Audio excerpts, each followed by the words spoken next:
Ujjain ward number 2 पिपली नाका क्षेत्र में उस समय हंगामा मच गया जिस समय एमपीईबी के कर्मचारी एक घर में विद्युत मीटर चेक करने के लिए पहुंचे थे।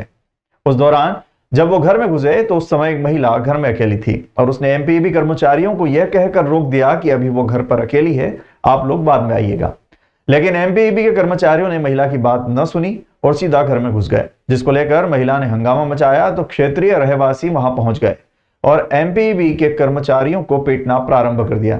इस घटना की जानकारी जब 2 नंबर वार्ड के पार्षद हेमंत बुरु गहलोत को पता चली तो वो भी मौका स्थल पर पहुंच गए और उन्होंने भी एमपीईबी कर्मचारियों के साथ मारपीट करना शुरू कर दिया, जिसका सोशल मीडिया पर वीडियो भी वायरल हो रहा है। इस बीच हंगामा करते हुए क्षेत्रीय रहवासियों ने एमपीईबी के कर्मचारियों द्वारा साथ में लाई गई 4 व्हीलर गाड़ी के कांच भी फोड़ दिए और एमपीईबी के कर्मचारियों के खिलाफ जीवाजीगंज थाने पर कार्रवाई करने के लिए समस्त क्षेत्रीय रहवासी पार्षद के साथ पहुंचे।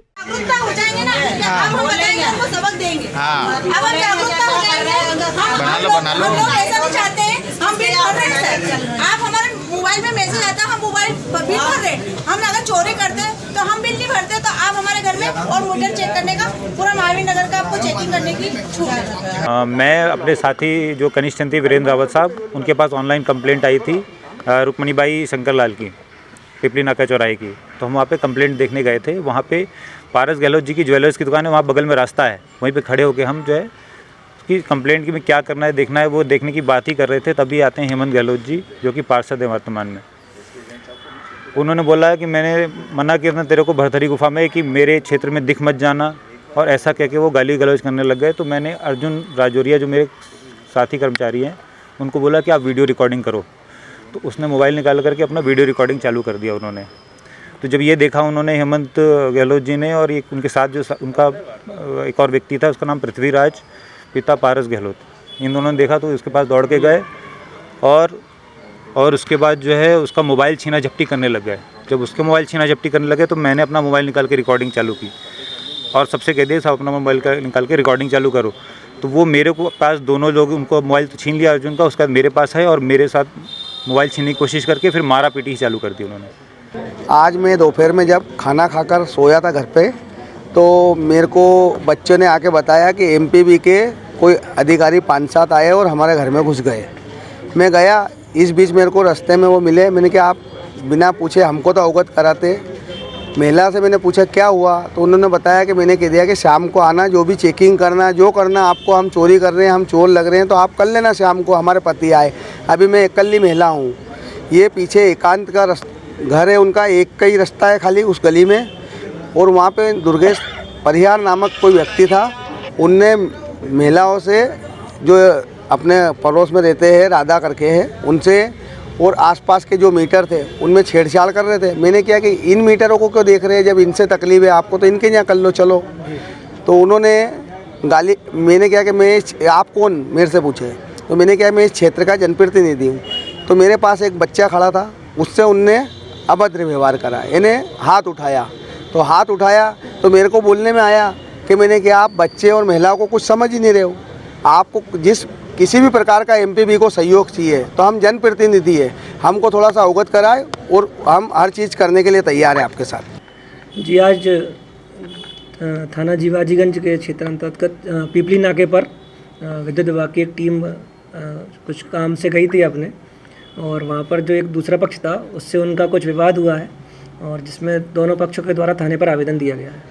इस मामले में क्या दोनों पक्ष आरोप लगा रहा है कि एमपीबी कर्मचारियों ने हाथ पकड़े हैं, उनका कहना है कि पथराव दोनों पक्षों ने एक दूसरे पर आरोप लगाया है और दोनों पक्षों से आवेदन लिया गया है, उनकी जांच की जाएगी। अच्छा, इसमें कोई कायमी अभी हुई है? अभी आवेदन लिया गया है। पट्टे की जमीन को लेकर मां बेटी पर जानलेवा हमला, 5 लोगों के खिलाफ एट्रोसिटी एक्ट में केस दर्ज। अनिता की बहन विष्णुबाई ने बताया कि गांव में उन्हें 2 बीघा जमीन का पट्टा शासन से मिला है।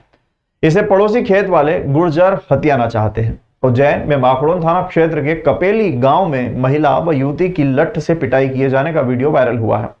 गंभीर हालत में युवती व उसकी मां को उज्जैन के निजी अस्पताल में भर्ती कराया गया है, जहां आईसीयू में युवती भर्ती है। घटना के बाद पुलिस ने गुर्जर समुदाय के 5 लोगों के खिलाफ एट्रोसिटी एक्ट समेत अन्य धाराओं में केस दर्ज किया है। माखड़ोन के कपेली गांव में हुई महिला, युवती व उसके परिवार की पिटाई का वीडियो वायरल होने पर पुलिस ने गोपाल मोंगिया, निवासी अहिल्या बावड़ी ग्राम कपेली की रिपोर्ट पर गांव के शिवलाल गुर्जर, जगदीश गुर्जर, बद्रीलाल गुर्जर, अजय गुर्जर, हुकम सिंह गुर्जर के खिलाफ केस दर्ज किया है। अनीता व उसकी मां लाड़ कुंवर उज्जैन के निजी अस्पताल में आईसीयू में उपचाररत है। अनीता की बहन विष्णुबाई ने बताया कि गांव में उन्हें 2 बीघा जमीन का पट्टा शासन से मिला है, जिसे पड़ोसी खेत वाले गुर्जर हथियाना चाहते हैं। इसी को लेकर सभी ने एकमत होकर बहन को लाठियों से पीट पीट कर अधमरा कर दिया। उसकी हालत गंभीर बनी हुई है। बीच बचाव के दौरान मां, पिताजी व मुझे भी लट्ठ समेत लात से पीटा गया। इधर माकड़ोन थाना प्रभारी भीम सिंह देवड़ा ने बताया कि उन्हें खेत में बकरी घुसने पर विवाद का पता चला है। घायलों को उज्जैन रेफर किया गया है। वो मारपीट करने वालों के खिलाफ नामजद केस दर्ज किया गया है। जल्द ही सभी को गिरफ्तार कर लिया जाएगा। वहाँ पर हमारा 2017 से एक ज़मीन विवाद चल रहा था। उसकी कार्यवाही कोर्ट में भी चल रही थी। राजीनामा के दौरान हमारा सारा केस सुलझ गया था और वो ज़मीन हमारे पास थी। वो ज़मीन गुर्जर समाज के लोग छुड़वाना चाहते थे और यह कंटिन्यू वारदात हमारे खेत पर आते रहे थे, लेकिन हमने वो खेत वगैरह कुछ भी उनको नहीं दिया है और हम खेती कर रहे हैं वहाँ पर। लेकिन कल करीबन 1:30 बजे के समथिंग मेरी छोटी बहन अनीता वहाँ पर प्याज को पानी पिला रही थी। करीबन 3 से 4 लोग वहाँ आए और उसको ज़बरदस्ती उठाकर उनके खेत, पास में ही उनका खेत है, वहाँ ले गए और उसके साथ में मारपीट की।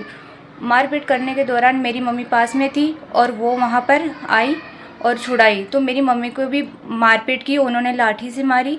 3 से 4 जन कंटिन्यू मारते रहे, जिनमें से एक है बद्रीलाल, एक है शिवलाल, एक अजय गुज्जर, जगदीश गुज्जर और एक हुकम सिंह माधव सिंह। ये 5 लोगों ने कंटिन्यू मेरी मम्मी को मारा, फिर मेरी छोटी सिस्टर को मारा, फिर मुझे मारा और फिर मेरे पापा को मारा। और इस तरीके से मारा कि मेरी छोटी बहन आईसीयू में है, उसको अभी बहुत कंडीशन ख़राब है। मेरी मम्मी बेड रेस्ट पर है, वो बोल नहीं पा रही है और मैं ना तो चल पा रही हूँ ना उठ पा रही हूँ। मेरी बहुत ज़्यादा कंडीशन ख़राब है, आप देख सकते हैं। और मेरे पापा हैं, उनकी भी हालत सीरियस है। हमने इस घटनाक्रम के बारे में माकड़ोन थाने में इन्फॉर्म किया और वहाँ से हमें फ़ौरन जिला अस्पताल में भर्ती किया गया, लेकिन वहाँ पर हमारी सूचना नहीं हुई। आज हम प्राइवेट हॉस्पिटल में हैं और यहाँ पर हमारा इलाज चल रहा है। ये वीडियो परसों शाम का बताया जा रहा है। इसमें हम लोगों ने वीडियो की पड़ताल करके दोनों पक्षों से संपर्क किया तो पीड़ित पक्ष की तरफ से इसमें FIR 323 और संबंधित धाराओं में पंजीबद्ध कर ली गई है। पीड़ित पक्ष के लोग उज्जैन में किसी अस्पताल में एडमिट और उपचार बताए जा रहे हैं। इसमें और भी परीक्षण कर रहे हैं और उपचार के बाद जब डिस्चार्ज करेंगे और डॉक्टर द्वारा अगर कोई इसमें अलग से रिपोर्ट पेश की जाती है तो हम उसमें संबंधित धाराओं का जांच भी करेंगे। क्या मैटर आया सामने? इसमें प्रथम दृष्टया विषय है कि इनका कोई पुराना जमीन को लेकर विवाद था।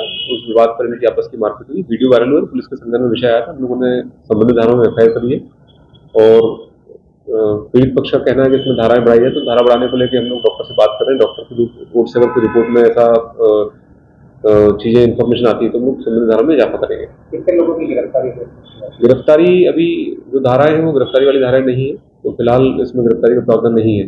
धारा बढ़ने का अगर ऐसे साक्ष्य आते तो हम लोग उसमें गिरफ्तारी भी करेंगे। उज्जैन, जिसे अवंतिका के नाम से भी जाना जाता है, जो मंदिरों की नगरी है, यहाँ पर ऐसे तो अनेक मंदिर है, वहीं अनेकों शिवलिंग भी हैं। पर आज हम आपको एक ऐसा शिवलिंग बताते हैं जो अपने आप में अनूठा है। जी हाँ, उज्जैन के महाकाल मंदिर के करीब महाकाल लोक में निर्मित एक ऐसा शिवलिंग जो 1500 से अधिक शिवलिंग से मिलकर बना है, जिसका निर्माण मध्य प्रदेश सांस्कृतिक विभाग द्वारा करवाया गया है। शिवलिंग को बनाने में शुद्ध लोहे का प्रयोग किया गया है, जिसे बनाने के लिए कलाकार भोपाल से उज्जैन पहुंचे थे। शिवलिंग की ऊंचाई 21 फीट रखी गई है। शिवलिंग में लगे छोटे छोटे शिवलिंग देखने में बहुत ही सुंदर हैं। देश विदेश से उज्जैन महाकाल दर्शन करने पहुंचने वाले श्रद्धालुओं के लिए खास आकर्षण का केंद्र बन रहा है ये शिवलिंग।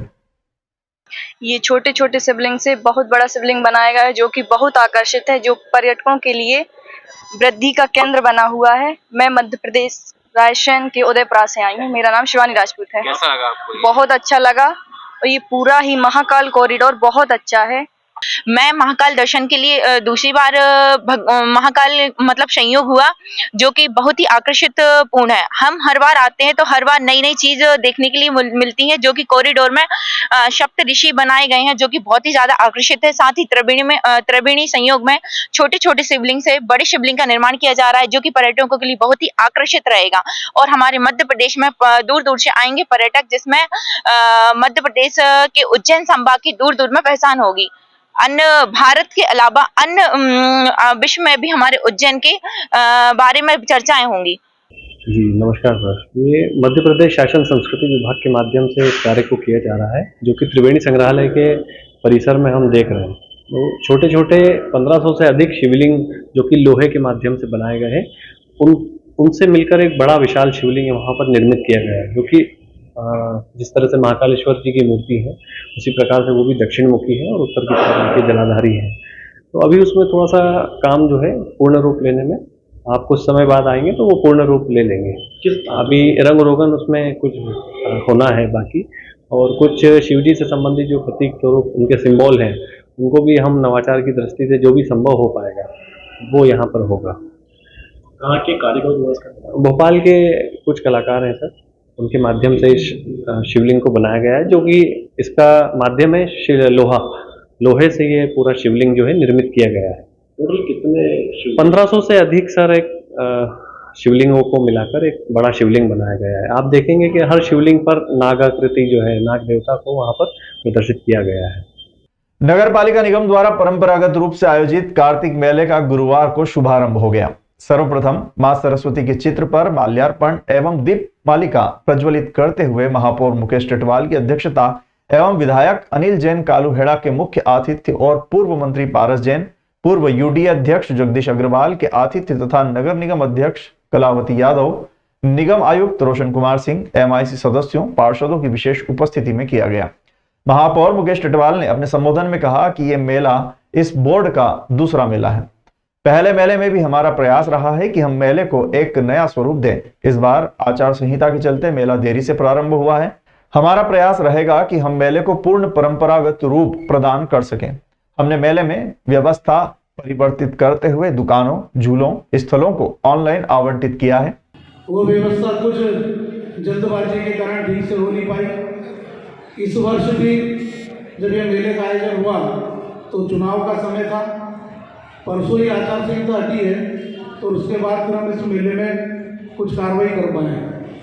जैसा आदरणीय जगदीश जी बता रहे थे कि हमारी इस मेले का स्वरूप जो बढ़ना चाहिए, इसकी पहचान होना चाहिए, उसी दिशा को ध्यान में रखते हुए हमने इस मेले की जो दुकानें हैं और जो सारे झूले हैं उन सबको ऑनलाइन किया है। ऑनलाइन के माध्यम से सारे देश भर से लोग इसमें अपना व्यवसाय करने के लिए आ सकते हैं और हमारे उज्जैन वासियों को नई नई चीजें देखने का अवसर हमको मिलेगा। कार्यक्रम को संबोधित करते हुए विधायक अनिल जैन कालूहेड़ा ने कहा कि आचार संहिता के कारण मेला प्रभावित हुआ है, किंतु मेले को पूर्ण वैभव के साथ आयोजित किया जाएगा, जिसका आनंद शहरवासी उठा पाएंगे। हम पर व्हाट्सएप पर यदि लगातार इसका प्रचार करेंगे तो 4-5 दिन में मेले की रंगत अच्छी बदलेगी और मेले का हम सब लोग पूरे शहरवासी बहुत आनंद के साथ मेले का आनंद उठाएंगे। यह प्रयास लगातार जारी रहेगा तो हम अच्छे से मेला कर पाएंगे। आज के इस अवसर पर आयोजनकर्ता को मैं बहुत बहुत धन्यवाद देता हूँ। निगम अध्यक्ष कलावती यादव ने कार्यक्रम को संबोधित करते हुए कहा कि कार्तिक मेला शहर का परंपरागत आयोजन है। शुभारंभ अवसर पर सभी को शुभकामनाएं। एक परंपरागत मेला है और हर साल ये मेला हम लगाते हैं, 1 माह का मेला रहता है। इस बार भी निश्चित रूप से मेला अपने पूरे शान के साथ मेला लगेगा और जोरदार मेला लगेगा। निश्चित रूप से आपकी बार एक नई परंपरा चालू करते हुए मेले को ऑनलाइन भी किया गया है। जितने व्यापारीगण आएंगे वो सब यहाँ पर दुकान लगाकर, झूले लगाकर, और जैसा कि पारस जैन साहब बताए थे कि जलेबी और गराड़ू के बिना मेला अधूरा होता है। निश्चित रूप से कार्तिक मेला हमारा जलेबी से ही प्रसिद्ध है। पूर्व विधायक पारस जैन ने अपने संबोधन में कार्तिक मेले की परंपरा को बताया एवं सफल आयोजन हेतु बधाई दी। निगम आयुक्त रोशन कुमार सिंह ने कार्यक्रम में संपूर्ण मेले की जानकारी दी। और जैसा हम सभी जानते हैं कि जो दुकानें हमारी वो सभी ऑनलाइन मनरेगा के माध्यम से हो चुकी हैं जारी। इसमें से तकरीबन 250 दुकानें हमारी जा चुकी हैं, बाकी की दुकानों की पुनर्मनरेगा की प्रक्रिया प्रचलित है। और जैसा कि अभी हम लोग देख पा रहे हैं, दुकानों का लगना भी शुरू हो गया है। इस मेले में जैसा कि पारंपरिक रूप से कई कार्यक्रम होते हैं, जिसमें हमारे सांस्कृतिक कार्यक्रम हैं और एक बहुत ही प्रतिष्ठित बॉडी बिल्डिंग का कंपटीशन भी होता है, जिसकी काफ़ी लोगों में रुचि रहती है और काफ़ी उत्साह रहता है उसके लिए। जय श्री महाकाल। आज माँ शिप्रा के पावन तट पर हमारे कार्तिक मेले का शुभारंभ किया गया है। इस मेले में जो परंपरागत रूप से सारे आयोजन होते हैं, वो सारे आयोजन होंगे। यहाँ पर दुकानें प्रारंभ होने जा रही है, झूले लगने वाले हैं, झूलों का काम प्रारंभ हो गया है। साथ ही यहाँ पर प्रतिदिन सांस्कृतिक कार्यक्रमों का आयोजन होगा, जिसमें देश भर के कलाकार अपनी कला का प्रदर्शन करेंगे। साथ ही अखिल भारतीय कवि सम्मेलन होगा और यहाँ पे राष्ट्रीय स्तर का बॉडी बिल्डिंग का आयोजन होगा, विभिन्न खेल स्पर्धाएं होंगी। इस प्रकार के सारे आयोजन मेले में प्रतिदिन होंगे। क्या प्रचार प्रसार की कमी देखने को मिल रही है कि कई लोग वंचित रह गए हैं शुभारंभ के? आज जब चुनाव की आचार संहिता लगी हुई थी, परसों ही आचार संहिता हटी है और आज हमने मेले का शुभारंभ किया है। और हमेशा से ऐसा होता है कि जब मेला प्रारंभ होते होते उसको 5-7 दिन लगते हैं। 5-7 दिन में मेला अपने मूल से होता है। मेले की शान मानी जाती है झूले वालों ने इस बार लगाने के लिए मना करा, तो कौन लोग यहाँ पर झूले लगा रहे हैं? झूले लगाने वालों ने मना नहीं किया। झूले लगाने वाले के हमारे यहाँ पर ऑनलाइन टेंडर में काफ़ी आवेदन आए, उन्हें लगे भी और आपके सामने झूले खड़े भी होंगे। देवास सहित विक्रम विश्वविद्यालय क्षेत्र के कई कॉलेज समय पर परीक्षा में आए डेटा की जानकारी नहीं भेजते हैं, जिसके चलते विक्रम विश्वविद्यालय द्वारा जारी परीक्षा परिणाम में छात्र छात्राओं का परिणाम होल्ड पर चला जाता है और छात्र छात्राओं को विक्रम विश्वविद्यालय के चक्कर लगाने पड़ते हैं। ऐसे ही मामले में देवास से आए छात्र छात्राओं ने विक्रम में प्रदर्शन किया। इस दौरान विक्रम विश्वविद्यालय के कुलपति अखिलेश कुमार पांडे और रजिस्ट्रार प्रज्वल खरे ने उनको समझाने का प्रयास भी किया और कॉलेज की प्रिंसिपल से मोबाइल पर बात भी की।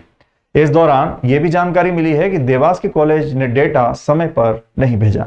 प्रशासन की कोई गलती नहीं है, सारा डाटा महाविद्यालय की तरफ से विश्वविद्यालय को पहुंचा दिया गया है।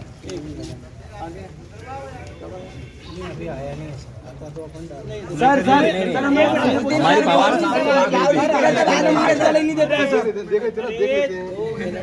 डाटा होता तो डल जाता ना। सर हमारे सामने सेंड किया है डाटा, हम लोग वहीं खड़े थे। अरे सर विश्वविद्यालय के हम 3 साल से सुन रहे हैं। मेरी बात तो सर, हाँ सर, हमको आपका सहयोग तो पहले रुको। जैन साहब अब बाबू को बुलवाइए। किसके पास मतलब अपन डाटा ये ना बोल दें कि डाटा आ चुका है तो कल को फिर वो अपन बैक फुट पे आए।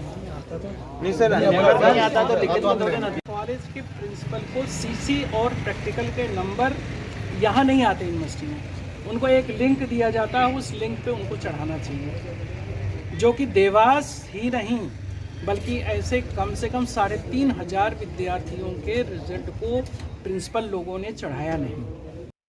प्रखर हिंदुत्ववादी महामंडलेश्वर यति नरसिंहानंद जी महाराज श्री पंचदशनाम जूना अखाड़ा पीठाधीश्वर डासना देवी मंदिर का उज्जैन प्रवास।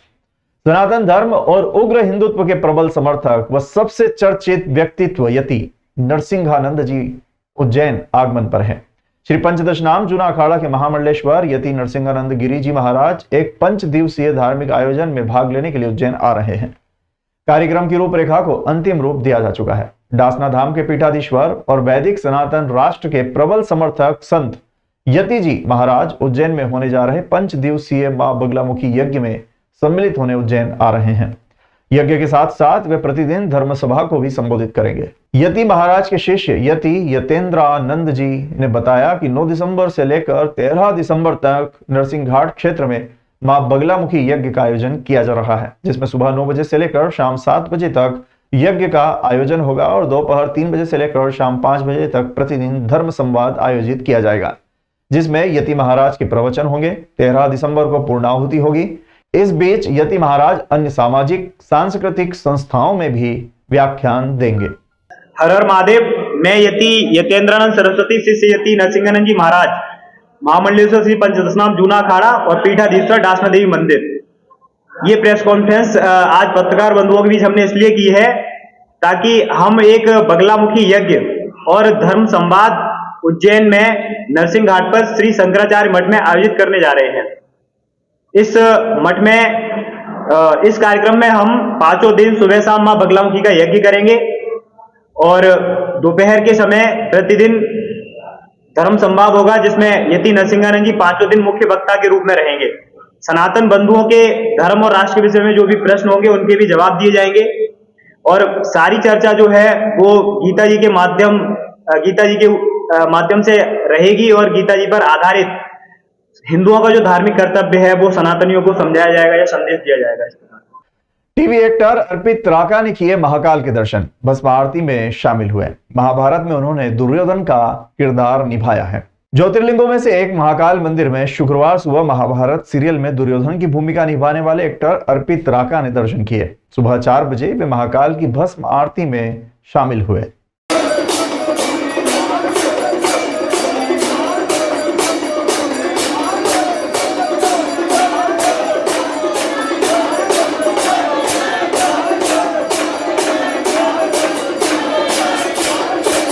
बारिश से किसानों की फसलों को फायदा हुआ था, पर लगातार मौसम खराब होने के कारण फसलों में नुकसान हो रहा है। ज्यादातर प्याज, लहसुन, आलू की फसलों में ज्यादा नुकसान है, जिसके चलते किसानों को चिंता है।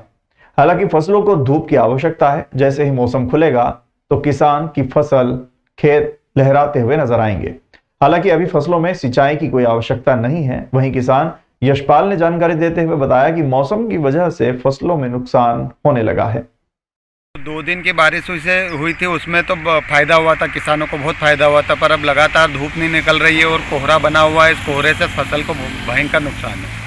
कौन कौन सी फसल को नुकसान हो रहा है? इसमें सबसे ज़्यादा आलू की फसल, प्याज, लहसुन, इनको सबसे ज़्यादा नुकसान है। अभी गेहूँ तो छोटे हैं।